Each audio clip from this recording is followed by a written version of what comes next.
I'm designing an automatic farm for every item in the game of Minecraft. Hello there, Ray here, and this is the best iron farm design, being easy to build yet efficient, producing 300 to 400 ingots per hour per module. Iron is used in the majority of useful items, including all 10 of the hanging signs. You also get poppies, which can make red dye or be composted down for useful bone meal. You can build my iron farm anywhere, but the easiest way to do this is by starting by a village. Now go around the village until you find a nice flat area that's about 19 by 19. Now find a corner of this area that is the hardest to terraform. So for me, it's this hill over here. Now we're going to count towards the center of our 19 by 19 block area, a total of 10 blocks. So 1, 2. If you like Minecraft, leave a like and subscribe. And right here, we're going to place a block as a marker, as this is the center of it. Now we're going to count additional 9. Once you see how simple this farm is, don't forget to check out all my other simple farms after this video. 8. 9. So this is where we'll put another block. This is the edge of the farm. So what we want to do is make sure everything in this 19 by 19 block area is nice and level.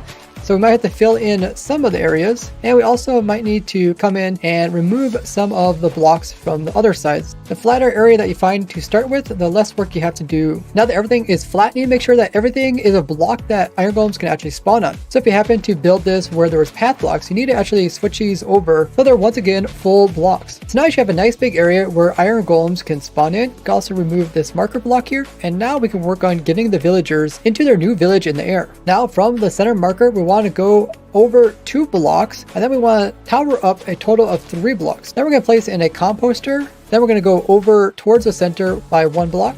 Then we're going to go up 1 block, and then come in and place in a top slab of your choice. Now we're going to come in and place in 2 blocks on either side of this slab that we have here in the center. And these are going to be used to place in beds. Each of the beds are going to be facing inwards so that the heads of them are right beside this slab here. And then place a slab by shift clicking on top of each of them. Now we're going to use this as a staircase. So we're going to go back down here and connect this up to the ground. Now you can come in and remove the blocks that are underneath of the beds and the marker underneath. And we're going to use this as a staircase to get the villagers up to their beds. Now during villager working hours, go out and remove 3 workstations that villagers are actually using. You'll also want to remove any beds that these villagers are using. If you're not sure, you can just remove all workstations and beds. Now this will make the villagers try to seek out a new profession, and they'll try to come over and take up this composter as a farmer. So go ahead and also place down a couple workstations for the other 2 villagers that we need. Villagers that don't have a workstation will search out 48 blocks looking for a new one. They will also search this far looking for a new bed. That one's actually going to go all the way over there. This is an easy way to move villagers. Okay, so now we got 3 villagers that should make their way over there. If this composters over here are too far for them, you can stick ones halfway to slowly kind of lure them over here. But they should eventually all make their way around these workstations. Alternatively, you can move the villagers using a boat. So now when night comes around, they hopefully won't go to their beds, but instead will choose these new beds that are up here. Now once all the villagers go up here, they will hop into their beds, and this is the perfect time to close it off. What they want to do is place in a block here, and then place in a top slab there. Now we're going to stack up above this, and we're going to place in 2 blocks and then a lightning rod. This will prevent them from accidentally getting struck by lightning and converting into witches. So now the next part is to get the zombie into this composter here. We're going to use the same staircase to get it up here, and we're going to use the villagers to lure it in. Now we're going to come in and place a block above this one, and then we're going to place a top trapdoor right there, and then remove the 2 blocks behind it and open it up like this. This will make the zombie try to walk up and get to the villagers, but instead get lined perfectly and fall into this composter.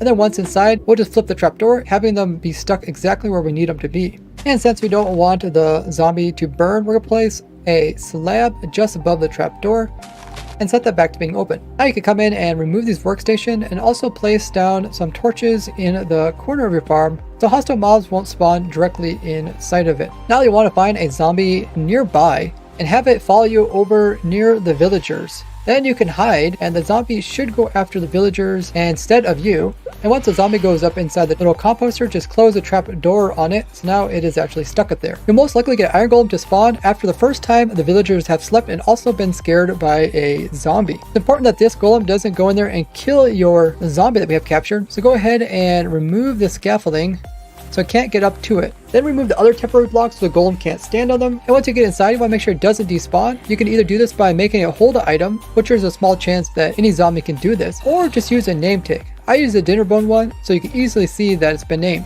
If you're on a multiplayer server, I would recommend switching out this trapdoor with a slab when the zombie's not jumping. That way the villagers are more likely to have time to sleep before someone on the server happens to sleep away the night. Now if you do F3 plus B, you can see the hitbox of the different mob. We're going to want to dig a 3x3 hole that is centered right underneath of this zombie. The zombie is actually used to attract the iron golem to where we're going to kill it. And we're going to take this hole down a total of 3 blocks. So now it looks like this. We're then going to come in and remove the block in each of these. So now you want to come in and remove these 3 blocks, place in a chest that is here. Then we'll come on the other side and we'll place in a hopper on the far side. The iron golems do get in your way. You can't kill them from up here while being safe. But keep in mind, these are the iron golems that will kill you back. And then when you just place in our hopper right there, this is going to be your collection system. We'll place a trapdoor on top. The trapdoor will be used to make the mob step up, so it will be killed by the later lava. Before we do that, we want to place in a sign there, as well as one here, and one on top of this one by shift clicking, and one over here, and another one on top of there. Now we can come in and place in the lava right there. Now any iron golem that falls in there will automatically be killed. Let's go ahead and place in the other sign. So we'll place a sign in here, also one on top. You can also use stuff like open fence gates. Make sure you use the nether variation so they don't burn from the lava. Then you can also place in the water, which will be the opposite of the lava. This will wash everything, including the items, to get collected. Now to help the iron golems get pushed in to the center, because sometimes they'll sit along the edge like this, we're going to place in 4 more water sources around the edge. So from here, we're going to count back a total of 4. 1, 2, 3, 4, and place in water there. As long as there's no other place for the water to go, it will directly flow and fall into that little hole there perfectly. We'll do this for each side. And if the water goes both directions, you can just come in and place in a block behind it, and then increase this side a little bit so the water will no longer try to find that as the shortest distance and will instead go that way. If you guys get any zombies coming in or sieges, they will just automatically be attracted to the villager and get pulled in and killed along with the iron golem. And then to access the chest with the loot down there, just remove that block and place it in a slab. Even in survival, you can reach down here and grab your loot. Now you can make the farm slightly more efficient by lowering this floor down by 11 blocks and having the killing part down there. Remember, the farm runs 24/7 in loaded chunks. If you want more iron per hour, you can go ahead and just build more of these beside each other since they are tileable. But you need to build them at least 32 blocks apart. Otherwise, they'll be slightly inefficient, and you can also have the iron golems get stuck like this. Now share this with other Minecrafters and credit Ray's works. More easy farms in this playlist here, or this one on my quest to design an automatic farm for everything. If you ever need any more help, you can check out the world download or ask in my Discord. And don't forget to join me on all my other socials. And if you support me on Patreon, you're even able to play with me. I'll see you in the next one. Bye bye.